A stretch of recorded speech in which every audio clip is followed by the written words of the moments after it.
Hey y'all, it's Coach T. I'm back with another video. Let's go on this journey of self-discovery together. Today's title is Don't Stifle Your Growth for Your Loved Ones. So today on this journey, I'm going to take y'all, I'm on a journey with me and share some of my experiences and lessons that I've learned to help me to become the woman that I am today. So let's get into it. This video should kind of help you to see why I chose to work with the people that I work with, which is single mothers, because I'm a single mother myself. And like on this journey to self-discovery, I learned so many lessons that are valuable that help me to become the woman that I am today. So I know that this lesson, when it reaches the right person, they could, it could help them on their journey as well. So if y'all didn't know, your girl Coach T used to be a people pleaser. I retired now though. I retired. Ain't out here people pleasing no more. Okay? Let's get that straight. But just to take y'all on my journey and, my people pleasing ways and what they taught me, I used to think that my people pleasing was something that was a weakness for me. And in a sense it was like my weakness, and I could say that my people pleasing stifled my growth on my journey. But then I came to find out that that aspect of me was something that was going to propel me into my purpose. I had to go through that season of being a people pleaser so it could prepare me for my purpose and who I am today. So I used to have all types of relationships, whether it was romantic or friendships or business partnerships. I always found myself attracting a certain type of people. And what we don't realize is humans is sometimes the people that we attract into our lives, they are actually mirrors to us. They help to reveal aspects of ourselves that we ignore. So I could say that I attracted narcissistic people. I could say that I attracted people who wanted to control others and things of that nature. But I couldn't say that without saying that to attract those type of people and be around those type of environments, there was something within myself that attracted me. So aspects of myself, I saw that what I saw in others was just like a mirror of the things that I wasn't seeing within myself. And I often wonder why I keep attracting these type of people. I like to think that I'm a loving person. My love is unconditional, giving. And then it seemed like I attracted the same type of people, and they were people pleasers as well in a sense. But what I learned is, like, on this journey as I started to grow, is that I could no longer be around those type of people because it was a blockage to my growth, being attached to or connected to those type of people, because I always wanted to show up for other people, and I was getting the short end of the stick because, growing up, they teach you that you're supposed to be of service to others, and there's nothing wrong with that. But if you're neglecting yourself in the process, then you're doing a disservice to yourself. And me, I was just giving, trying to people please because I was afraid to be alone. I didn't want to be alone. I didn't want to lose friends.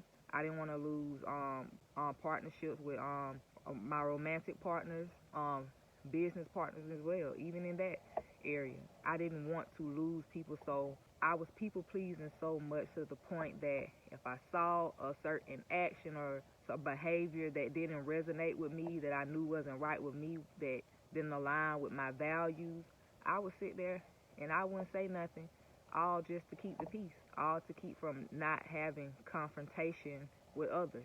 But then I realized that I was doing a disservice to myself, because while I'm sitting back and I'm knowing that this doesn't align with me, it doesn't sit right with me, I held all that in and I was packing on all of that stuff. I'm a person that absorbs energy, other people's energy. So their traumas, their wounds, I was letting them dump all of that on me. And because I'm trying to be people pleasing, and because I love these people, I don't want them to leave me. I don't want them to walk out my life. I'm going to allow them to dump on me and not say nothing. But I was hurting. I was tired. I was drained. And I didn't say anything, but it came a point that I blew up. I held so much in, I didn't speak up, to the point that I just blew up with those people in those relationships. And it may have came off as like a shock to them. It's like, oh, who is this? But I did that. I know that I did that to myself by not speaking up, by trying to please others instead of learning how to please myself. And doing that can be a disservice to yourself. But during that, this journey, I got to a point where I started, reflecting and looking at myself and seeing the part and the role that I played in these situations. Because I started asking myself, why do I keep attracting the same people in different bodies, in different situations and environments? I'm like, I don't want to be around these type of energies anymore. So I had to reflect on myself and see what parts of me was attracting these type of people into my life. So I had to get real with myself, and I had to see the error of my ways. Where was I lacking at? And then I just honed in on myself and started to look at how I thought about myself, how I talked to myself. And then it helped me to realize, oh, that's why. That's why you're attracting these people, because in some part of you, that is who you are. And so then I started to, see my own worth. And so I went within myself, and then I started to do the work within myself, because nothing was going to change in my outer world until I started to do that inner work. And once I started doing that inner work, I felt so much lighter. I felt so much freer. But I was still around the same people and in those same environments. And then it got to a point where I couldn't take it. I really couldn't be around those people anymore. Like, it was very stifling to my growth, because I know that behind the scenes they don't see the work that I'm doing. I may share a little bit here and there, but nobody really knows the internal work that I'm doing. And so when those energies, I kept myself in those environments, I realized that I'm over here doing the work, and the people that I love, I don't know if they're doing the work, because the behaviors and the attitudes and the actions that I'm seeing, I'm not seeing the change, I'm not seeing the growth within them. But I want to keep them on this journey with me. But I got to a point where I knew that, sometimes you may have to walk this journey alone, and you may have to leave behind those ones that you truly love in order to live your life of, peace and prosperity, so that you can grow and you can flourish. And so by me doing that growth and still being around people that weren't doing the work that I was doing, I couldn't take it anymore, because being around that, it made me feel like I'm over here doing the work. I understand you. That's why we're connected. That's why we became connected, because we're kind of like in the same type of energy and vibration. But I'm doing the work. I'm changing. I'm growing. I'm changing my trajectory. But because you're not, that feels like it's like a weight holding me down, and I no longer want to be holding myself down, because I want to keep the people that I love in my life. If I'm putting in the work on myself, I'm not going to let anyone or allow anyone to stifle that. That's when I started to stand up for myself. I blew up, but there's going to come a point that if you're not speaking up for yourself, that you may internalize all that stuff, and then you just may blow up.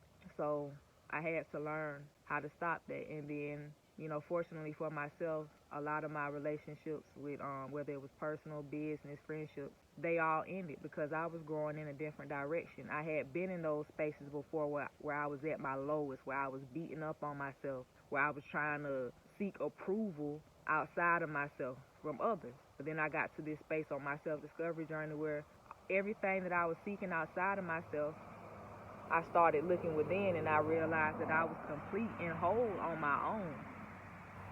And so I sacrificed those relationships for my peace, for my sanity, and my growth. And that helped to propel me on this journey. So that brought me to, and it helped to propel me into my purpose. That's why I am very grateful for those experiences. I'm grateful for that season where I was, people pleasing, because it brought me to where I am today. And that's why, like, my goal is to help single mothers out here, on their journey of self-discovery, so that they can transform their lives from survival mode, and they can learn to thrive, not just financially, spiritually, emotionally, in all aspects, of their life. Because one thing I know, and something that I hear a lot and I see a lot, especially on social media, is I see women complaining about, oh, these men are trash, ain't no good men out here. But it's like, you have to sit back and reflect and evaluate yourself in the role that you play in the decisions that you made, and why you keep attracting certain people in certain, situations. What is it about yourself that keeps on attracting these type of people in your life? You got to take accountability for your decisions, and that's why on my journey, I had to take accountability for my decisions. That's why I don't want to talk junk about nobody I've ever been in contact with. There was a time that you caught me and I would have, but on this journey, I learned to set that to the side because it wasn't so much about them. It was more so about me and how I felt about myself, my self worth. And then once you come to that point, you'll start to see that, maybe I need to take a step back. And so that's why I encourage women, that are single, that are mothers in their season of singlehood, to just reflect. Just take a moment. Take that season of singlehood to figure out who you are, what you like. Redefine yourself, your self worth. Go within. Use that time to heal those traumas, those wounds, so that you won't keep making the same decisions and attracting the same people. Get yourself right mentally, emotionally, spiritually, financially. Use that season to be with yourself, to be one with yourself, to be complete, to be whole. Because I understand like nobody wants to do this life thing alone, but there's gonna be a season where you're gonna have to rock out alone. And it's tough for a lot of us because a lot of us, there's a lot of people pleasers on this earth, and we don't want to be alone. But you're gonna have to be alone at some point on this journey, and it's going to help you to find your strength. So that's why I encourage, women, because I'm not telling nobody, oh, single mothers this. This is not no single mother movement. I'm just speaking to women who are mothers who are going through a season of singlehood. This is a season where you can pour into you. This is a season where you need to learn how to please yourself. This is a season where you need to turn your focus inward. Because a lot of us sit up here and we complain about what we're lacking from our partners and stuff. Well, I want a man that does this for me. He got to do that. All these things got to be checked off, but have you done it for yourself? Have you done those things for yourself? And if not, are you on your way? Are you on that journey to doing those things for yourself? And that's where I come into play, to help mothers on that journey, because I had to learn to do it for myself. I had to sit out for a season and just say, you know what, forget relationships. Yes, love is cool and all of that, but if it costs my peace and my self-worth, then it's too expensive. So you have to love yourself enough to allow yourself to grow, to go through a season where you're transforming and you're not continuing out here on the same path. And so once you're on that journey and you go through that alone and you're growing, then you'll be able to find those harmonious relationships. You'll attract harmonious relationships in your life because now you have a harmonious relationship with yourself. And that's why I say on this journey, I know you may love your family, friends, your partners, male, female, whatever, but if it's stifling your growth, if you're not able to be yourself, not able to express yourself, not able to shine your light brightly, and you're dimming yourself in order to fit in other people's world because you're trying to please them and you don't want to lose them, then you want to consider taking a season for yourself to just be by yourself. Don't stifle your growth for your loved ones, because the ones that are meant to be with you on this journey, they'll either catch up, they'll meet you on the other side or whatever way, but you got to know that on this journey to self-discovery, it's for you. Hence, self-discovery, you're here for you. And don't lose yourself. Don't stifle your growth, your progress, a life of peace, abundance, and love and harmony because you want to please your loved ones. But that's all I got for y'all today. I pray that this message reaches whoever it's meant for, and y'all have a good day. I'll see y'all next time.